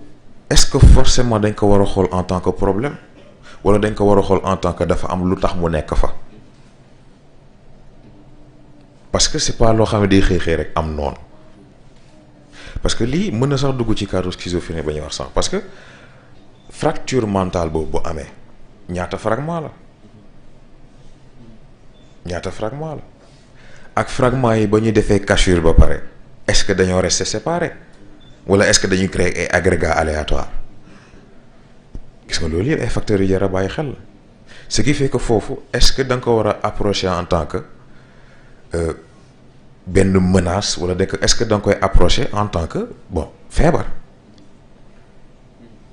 mais feebar bi comme ni ma ko waxee sax problème bi mooy xel bu nekk ak ni muy fonctionner xel bu nekk ak ni mu doxee problème bi nag léegi mooy boo ko bëggee faj noo koy jaar surtout bu fekkee xel ba tas xamoo ko ñoo tax ay kaawu amnésique yu mel noonu am doxalin buñ ci am parce que foofu objectif bi nekkatul jox ko garab ba mu wér wala quoi que ce soit non non nit ki ngay fàttali boppam nan nga koy fàttalee boppam il faut nga yóbbu ko ci loo xam ne yàgg na ko def yàgg na ko miin parce que nit bon bokk na ci yi ñuy wax ci nit on est ce qu'on fait gis nga nit li muy def dafa bokk ci identité li ngay faral di def dafa bokk ci sa identité dafa bokk ci ki nga doon wax ji nag léegi mooy bu la identité boobu réeree il faut nga dellu ci fragment d'identité yooyu benn par benn ba dajale assez pour def une reconstruction boobu bu amee ordinateur bi def le signe ne la système bi defaraat nañ ko il faut nga def redémarrage boo redémarrer ce système demande ni mu demee woon c'est tout mu des double identité li ci intéressant mooy mook double personne nuroo nañ waaye cas bi moo gën a grave parce que xam nga double personne ba léegi benn identité la waaye boo demee ba identité yi nekk ñaar maanaam xam sa bopp ci boppam moo mënta nekk c'est là que le danger commence parce que yaram bi li mu waroon a contribuer li mu information yi mu war a jot day double dootul xamati man diw laa wala ci ji mbindeef sàngam laa bokk ñaari carte d'identité lay yore te du xam ban la ciy doon xel bi jarta wax ndax day toog ne man man nii laa mel may diw lii laa bëgg lii laa bañ nangam ak nangam seconde bi ci topp mu changer complètement foofu nag yooyu yëpp ay façon c'est-à-dire que yii yëpp boo ko xoolee ci cadre psychologie mën nañ ko woowee schizophrénie wala trouble de personnalité mais ce n'est jamais aussi simple que ça parce que identité li ci metti mooy information ruux day duggaale moo tax foofu médecine kese mënu ko faj wala bu ko fajee it dana am lu mu fa bàyyi moo tax foofu il faut ñu am beneen stade d'intervention boo xam ni nit ki foog mu jaar fa wax ji nag mooy kan moo ko fay jaarale. macha allah dafa mel ni laal neen dimension mentale. dugg ci illusion yi. léegi bu nit ki bu duggee ci illusion yi dañuy dugg ci cadre évolution. balaa doon dugg ci loolu dafa am benn extrait boo xam ne Sëñ Moustapha am na lu mu wax ci cadre boobu noonu xam naa bu ñu ko xoolee pare incha allah ñu yeggali waxtaan bi. xam-xam bi nag rañaane ca xam-xam bi nag rañaane ca masjid bi ñëw ci masjid bi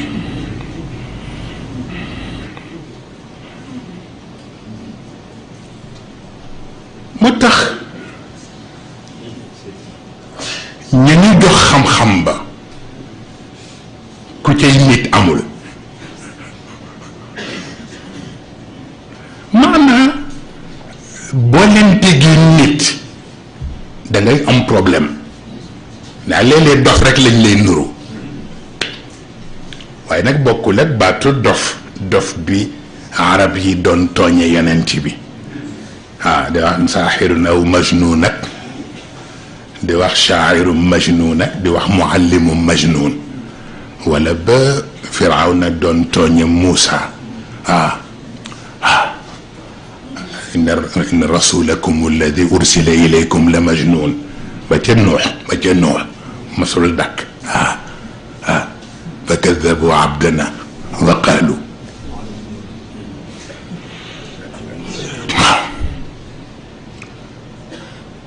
waaye façon dof yi ñu wax man a waxin la man a wa nunshi'ukum fi ma la ta'lamun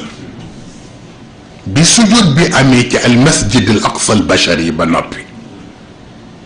nunshi'ukum fi ma la ta'lamun mu jël xam-xam boobu def ko ci ay nit la ñuy wax nekkul ci téere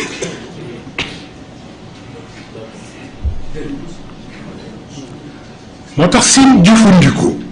léeg-léeg le commun des mortels di defe ni wayuñu majanin illa anna sirra jununihim ala abwabihim yasjudu al aqlu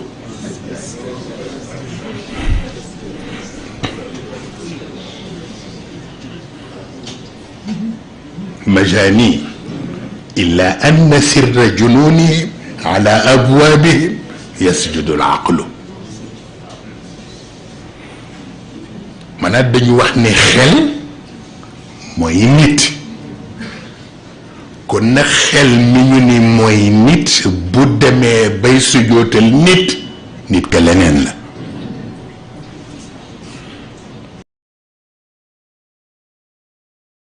dafa am notion bi boo wax mooy yitte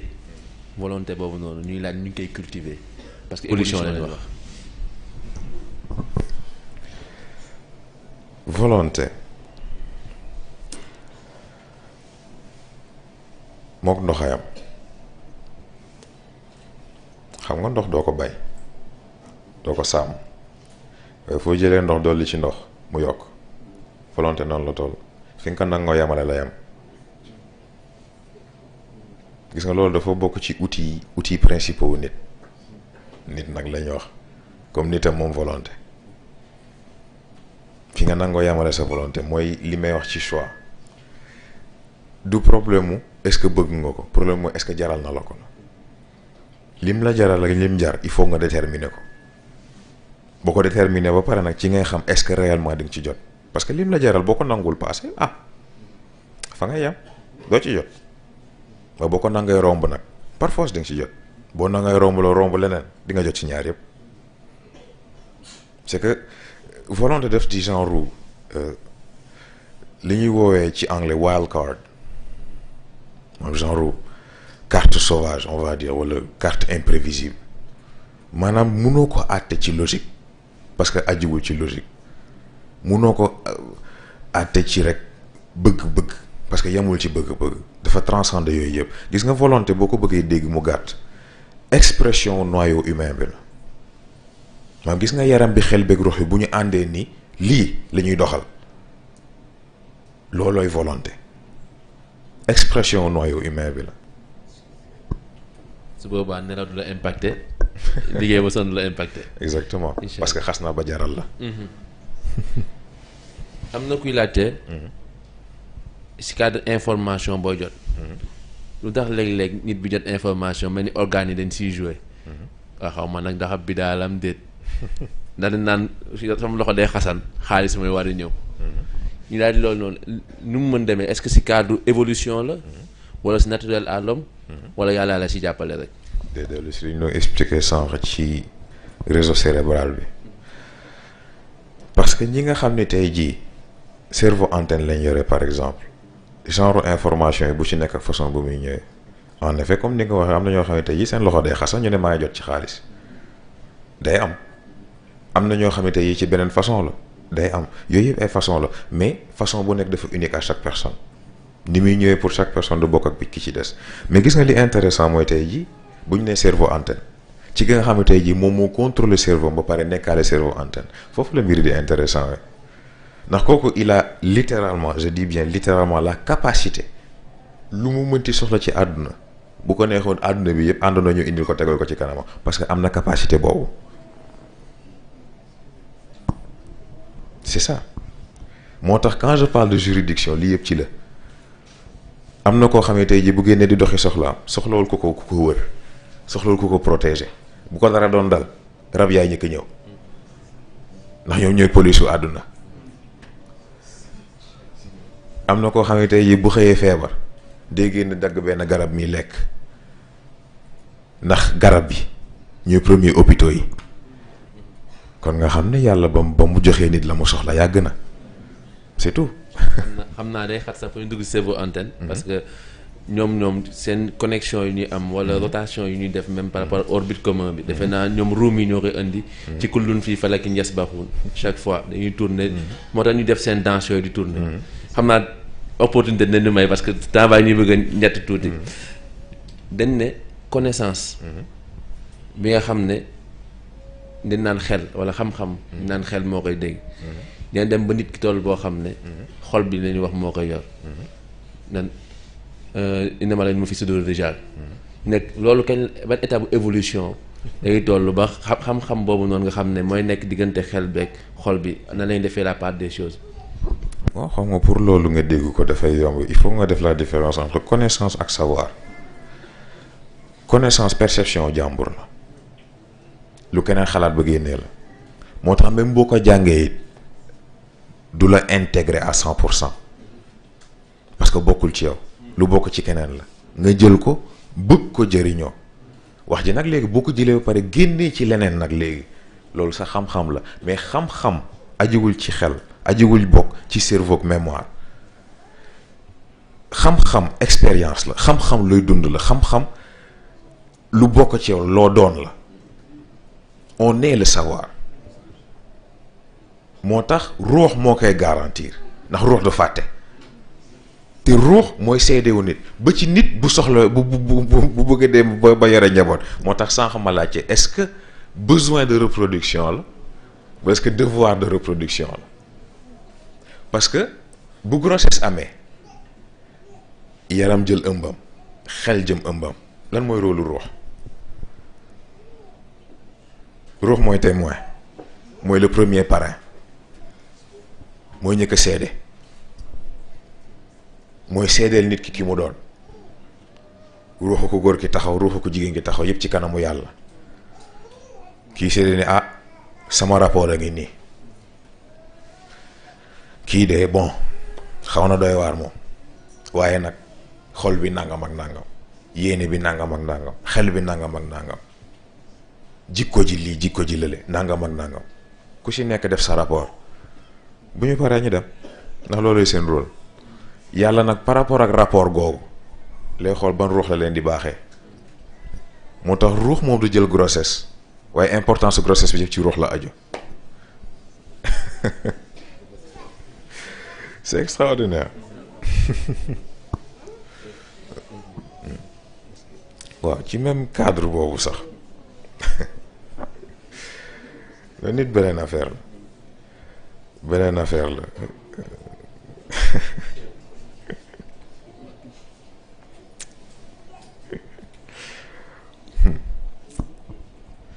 xam nga yàlla yenn saa yi da ngay yaakaar ne moom te sax lu ko neex lay def kenn mënu ci dara lu ko neex lay def moo tax façon yooyu mu defal nit yëpp nit war a bëlwëli ko réeree ko noonu natt mënu ko wees xam naa bu ñu toppee affaire yi moom temps bi na dem. temps bi na dem am naa damay def benn question rek balaa ñuy passer ci dernière partie bi mooy voyage dans le temps li ñuy di wax voyage dans le temps. La téléportation, télépathie, télékinésie, sont-ils des capacités surhumaines ou pas? dañuy dégg fii ay mag yu naan dañuy reer di Fuuta. danaa rajo Seydou Nour daal na ko def. yooyu noonu est-ce que c'est extraordinaire, c'est surhumain wala nit mën na ci am accès? De nos jours mën na surhumain mais ci création nit ak li nit ëmb mais loolay capacité de base yi. loolu capacité de base yi moo tax boo àggee en certain maanaam premier palier évolution wu nit mais daanaka ci yooyu ngay jot ndegam dafa bokk ci yi nga soxla mais même bu ci bokkul am nga capacité bi wax ci nag mooy est-ce que di nga am affinité bi foofu la affaire bi nekk xam nga moom lay expliquer sans ci cadre yaram de nature maanaam nit standard aw deful entraînement deful dara attan na oto yëgati ko ba mu ci ba ci kaw teg muscles yi am nañ capacité boobu mais lu tax duñ ko bàyyi mu def ko parce que effort bu toll noonu muscles yi force boobu buñ ko développé nañ toj yax yi ci biir yooyu bu tojee mën a dagg vaisseau sanguin yi nit ko yem fa moo tax cerveau bi da koy limité bu ko limité nag léegi am na loo xam ne doo ko mën a def sa bopp mais nag bu fekkee léegi yaa moom sa cerveau consciemment yaa contrôler sa bopp foo jëm. xam naa yenn questions yi sax duñ ko mën aborder. foog ñu tëb directement dem ci surtout parce que dañoo jaar ci dimension corporelle nit. léegi ñu jeexal ci dimension mentale nit. il faut ñu def lien boobu noonu. relation entre le corps et le mental. impact bi corps bi di am ci mental bi. et vice versa. nañ ko mën déggee. nañ dellu ci cadre entraînement xam nga yaakaar naa sax lundi bële passé ci dimension physique bi am na ko posé woon xam nga tey jii bu ñu nee nit moo ngi ci entraînement am dem na ba sonn et pourtant mooy continuer di def effort mais gis nga loolooy poésie bi gën a rafet diggante yaram ak xel parce que xam nga boo demee ci Navy Seals yi ñoom dafa am lu ñuy jàngale ci seen formation dañ lay jàngale gis nga boo demee ba sentir ni sonn nga sa xel la ndax bëggul jeexal capacité wu yaram bi ndax wóoru ko ba xam situation de survie nga nekk wala déet kon da lay teel a wax ni sonn nga pour nga mën a arrêter denc li ci des waaye gis nga booba fekk ne 30% kese nga utiliser loolu la ñuy woowee ñoom la règle des 30% fa nga demee ba sentir ni sonn nga dese nga 70%. mais gis nga li intéressant mooy 100% yi boo fa àggee ndax gis nga entraînement secret bi réel secret wu performance physique ci xel la nekk dans le sens où tey jii sa xel bu gënee teel a sonn sa yaram ak sa yaram lu mu mënti mën sonn nga mais cas contraire bi moo intéressant koo xam ne tey yaramam lu mu sonn nu ko wóor ne fi mu toll yëgatul dara waaye xelam moo koy naan di nga dem de di nga dem de di nga dem de di nga dem de par force dina jóg taxaw te bu jógee taxaw dana avancer te bu avancer dana àgg c'est ça mais nag léegi gan boo génnee ci cadre sport boobu génne ci cadre effort physique parce que gis nga mooy li may wax sànq nit jox ko résistance wan ko résistance mu wan la force gis nga cas yi yëpp ci loolu lay dugg mais gis nga bu fekkee résistance amul nag léegi foofu ngay mën a seetlu subtilité wu connexion yi parce que moment bi nga xam ne nit ki il est au repos amul réellement benn niveau d'adversité amul benn niveau d'effort bu mu nekk gis nga foofu ngay mën a seetlu bu may naan benn composant benn dimension ci nit ki bu surdéveloppé te yi ci des ñoom it àgguñ ci benn seuil bi daf koy cannibaliser tey ji yaram boo ko surdéveloppé te jotoo sonn ci sa xel ak ci sa xam-xam parce que ci foofu sax dafa am benn sew-sew boo xam ne bëgg naa ko indi xam nga dañuy tudd idiotie tudd stupidité mais lan mooy différence bi stupidité yomb na dégg yaakaar naa sax chinois yi ñooy wax ni ki xamul nangoo laajte bu dee dofit ndofam jeex na waaye ki xamul nanguwul laajte ba keroog muy dugg bàmmeel du jóg ci nekk dof c'est très important léegi ci loolu foofu ngay mën a dégg stupidité parce que stupidité dara lu manque d'information xamoo moo tax nga def loo xam ni jëfu ku xamul la waaye idiot si nag léegi kon mooy lan ki idiot mu ki am information yëpp am outil yëpp am gis-gis yëpp waaye xam nga problème bi lan la dafa nangul xalaat dañuy wër dafa ngoog sew boobu rek laa ci bëggoon ñu jeexal ko ak dernière question man dama bëgg domaine yooyu espace ak temps entre yaram ak xel nu ñu koy comprendre xam nga sax sànq yaakaar naa jot nga ko indi voyage à travers le temps yooyu mais xam nga li ci intéressant mooy fonctionnement am dëgg la sax c'est régulé ndax bon temps yi ci aju dafa bëri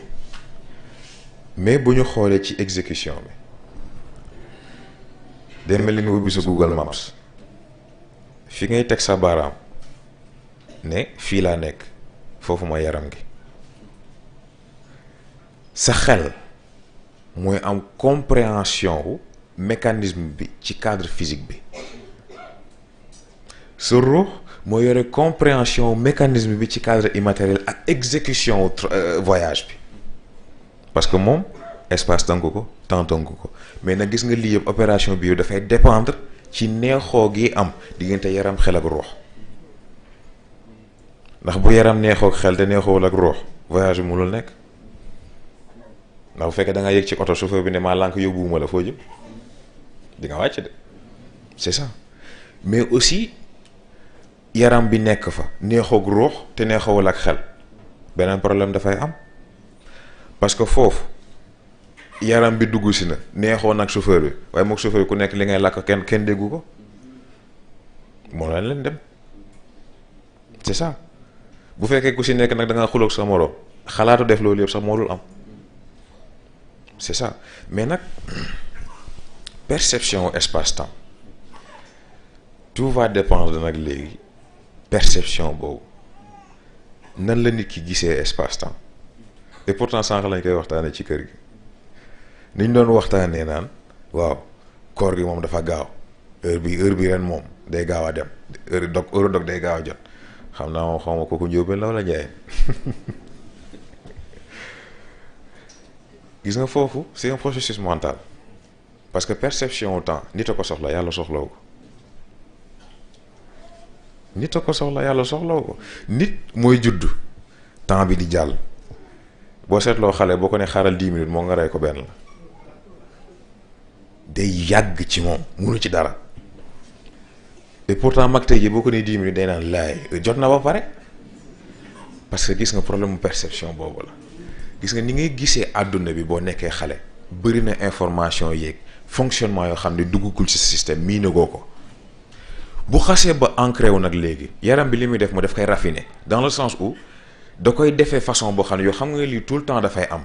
mais da la koy indil ci façon boo xam ni du surcharge en fait sa xel wala say sens stimulus bi lay wàññi volume bi di ko wàññi ba da ngay dem ba mujj gi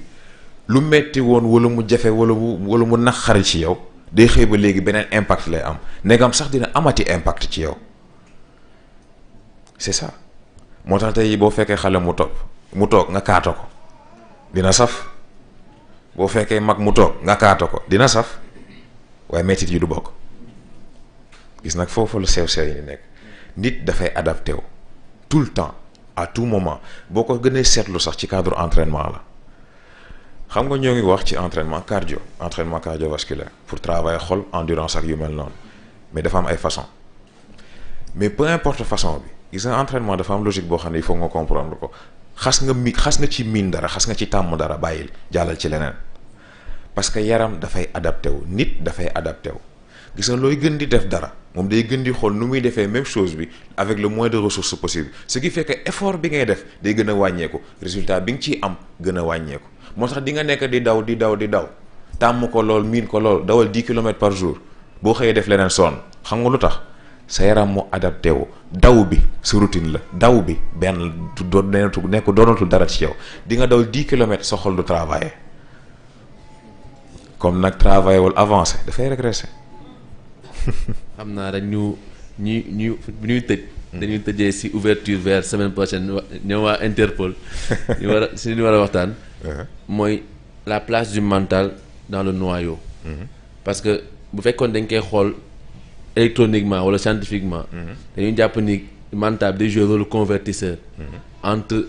beneen domaine bi nga xam ne mooy domaine ñoom yàlla ak ñoom ak domaine bi nga xam ne ñun ak nit ñi la. muy jouer rôle convertisseur def naa tudd nga ko sax sa waxtaan. bi nga naan yaram nafs moo yor motricité beeg. yooyu yëpp te loolu ci xel ci cadre xel la. te daa am rapport ak ruux boo xam ne. forcément day jouer rôle interlocuteur entre deux yooyu noonu. tout en sachant que ruux mën na agir directement ak yaram. lan mooy place su mental ci noyau boobu noonu.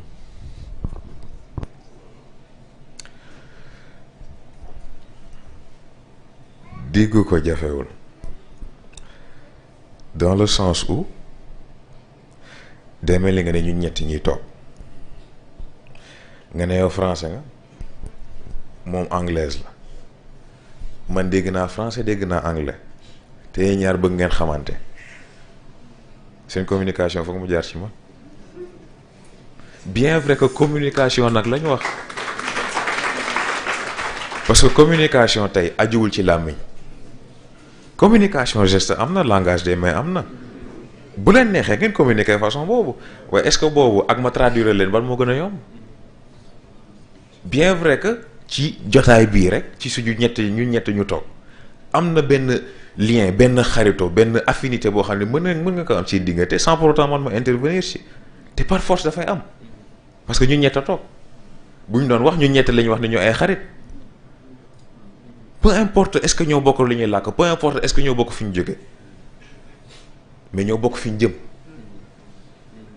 di nga bokkal nit yoon di nga bokk ak nit yoon lu mu yàgg te bokk leen fi ngeen jëm sa arrêt am bokkul et pourtant di ngeen bokk yoon dana neex lool waaye tôt ou tard dana am ku nekk fu nga jëm waaye ñett yi yaram xel ak roox mën nañ bañ a bokk fi ñu jóge waaye par force ñoo bokk fañ jëm moo xam nangu nañ ko moo xam nanguwuñ ko moo xam neex na leen moo xam neexu leen parce que liñ soxla ci ñoom mooy ñu matal nit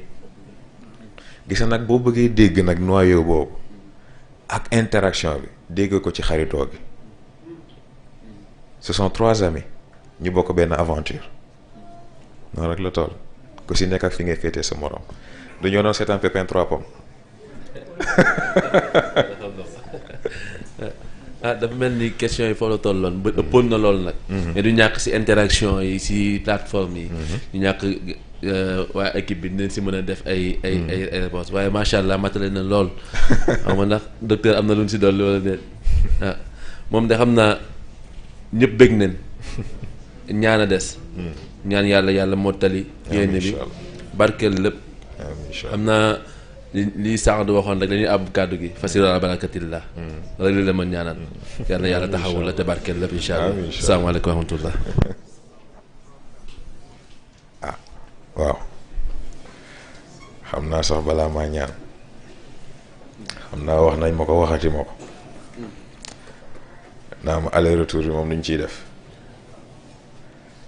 waaye man de yàlla xam ne problème laa ci am ndax ñooy naa aller retour ah ñu jëriñoo ko c'est magnifique waaye yàlla xam ne ni li tax may hésité génne ko boobu ba léegi lenn la te mooy man mi yàlla xam ne doyu ma yàlla xam ne doyu ma bu ma sañoon boo leen di jot ci dara de doon loo xam ni wax dëgg neex yàlla tolloo na ak njabootu ki ngeen doon loolu rek a ci nekk inquiétude bi waaye ah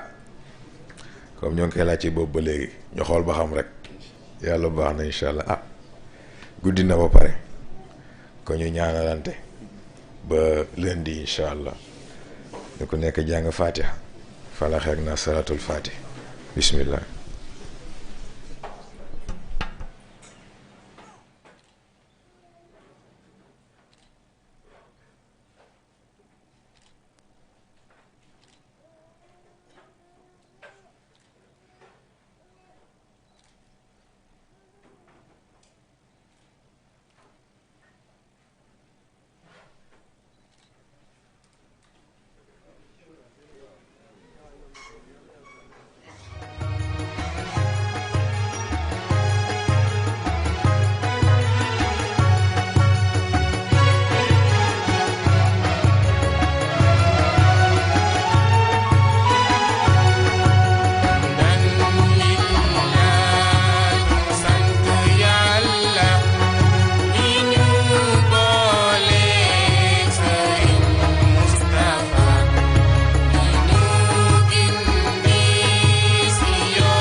salaamaaleykum wa rahmatullah. xam naa ñu fàttali leen rek ci dimension mentale lañ nekkoon jeexal nañ ko tey war a dugg ci dimension spirituelle bu ustaz yi wala bu spirituel yi di fàttali leen rek dina jàllaat Mourchid TV